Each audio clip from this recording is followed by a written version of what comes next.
नमस्कार, मैं इंदु रावत और आप देख रहे हैं सहारा समय का डिजिटल प्लेटफॉर्म। आज से ठीक 24 साल पहले इसी दिन भारत ने पाकिस्तान को घुटने के बल ला दिया था।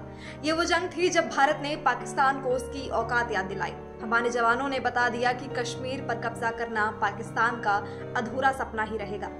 पाकिस्तान को पता है भारत अब और कफन नहीं गिनेगा बल्कि घर में घुसकर मारेगा। ये तो हुई पाकिस्तान की बात, लेकिन क्या आपको मालूम है कि आज यानी 26 जुलाई को करगिल विजय दिवस मनाया जाता है। वो दिन जिसे भारत के इतिहास में स्वर्ण अक्षरों से लिखा गया।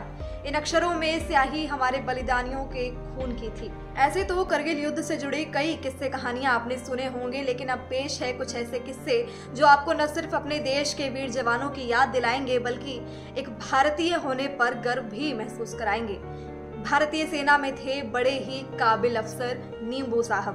द्रास पर चढ़ने की जब बारी आई तो सबके हाथ पैर फूल गए। 16,000 फीट की ऊंचाई, पारा -10 डिग्री पर जवानों को दिक्कत आ रही थी, पर चोटी पर कब्जा तो करना ही था, पाकिस्तानियों को भगाना ही था। सबसे आगे नींबू साहब थे। नींबू साहब ने जब चढ़ने की कोशिश की तो उनके जूते फिसलने लगे, लेकिन तभी कुछ सोचकर अचानक उन्होंने अपने जूते उतारने शुरू कर दिए। इतनी ठंड में जूते उतारना खतरनाक था, उन्हें फ्रॉस्ट बाइट हो सकता था। लेकिन इससे पहले कि कोई कुछ समझ पाता, नींबू साहब ने मोजे भी उतार दिए। नंगे पैर चट्टान पर ऊपर चढ़ गए, फिर धीरे धीरे अपने बाकी साथियों को ऊपर चढ़ाया। ऊपर चढ़ने के बाद नींबू साहब ने रॉकेट लॉन्चर से फायर किया और एक के बाद एक करके 7 पाकिस्तानी बंकरों को तबाह कर दिया। जवाबी फायरिंग में नींबू साहब को गोली लगी, बावजूद इसके दुश्मनों से वो लड़ते रहे।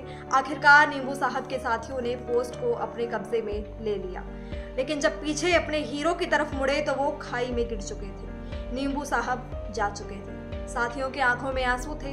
सब एक ही बात दोहरा रहे थे, ये आपकी जीत है नींबू साहब, ये आपकी जीत है।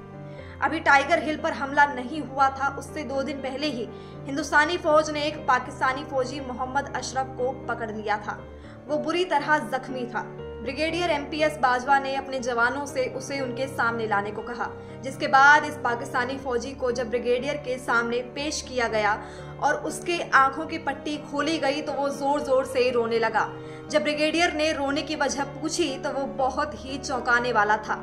पाकिस्तानी फौजी ने कहा कि उसने कभी अपनी पूरी जिंदगी में कमांडर नहीं देखा था।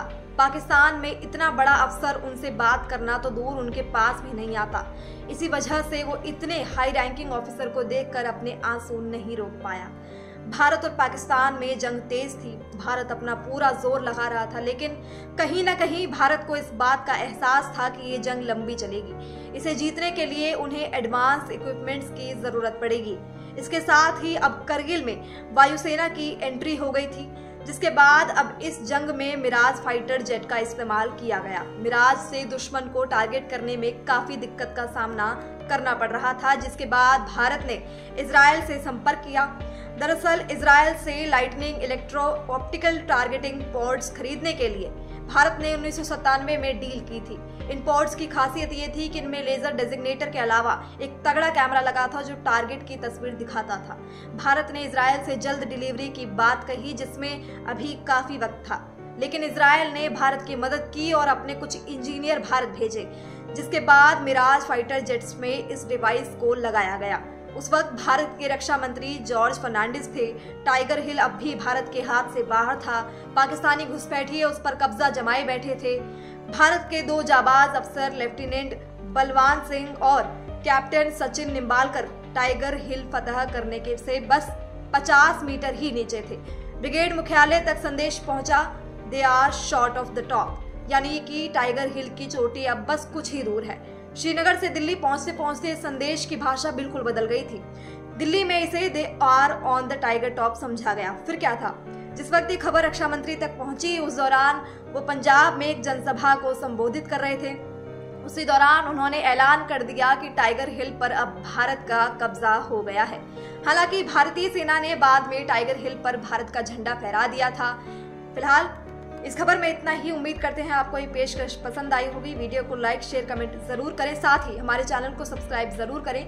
देश दुनिया से जुड़ी तमाम न्यूज अपडेट्स के लिए आप जुड़े रहें सहारा समय के डिजिटल प्लेटफॉर्म के साथ। धन्यवाद।